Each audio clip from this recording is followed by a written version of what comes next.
This Monday morning, like every other, he set himself against the wall of the church opposite the city's post office in Market Street, and read aloud the poetry of C.J. Dennis to any who cared to stop and listen, and perhaps drop a coin or two into the briefcase gawping at his feet like koi at the surface of a pond.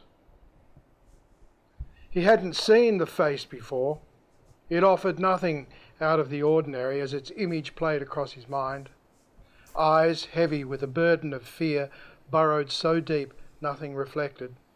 A pasty mouth, its thin line punctuated at each end by cheeks sunken with despair. Strokes of stark contrast in the pallor about the gills and the grey beneath her eyes. Nothing familiar, yet everything the streets had shown him before.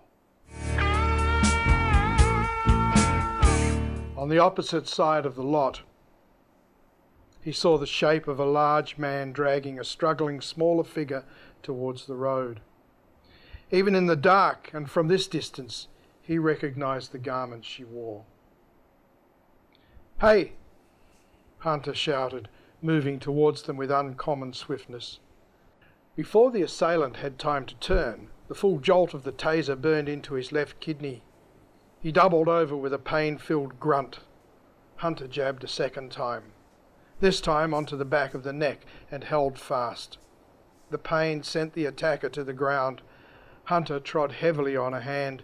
Loose stones on the rough bitumen surface bit hard into the skin.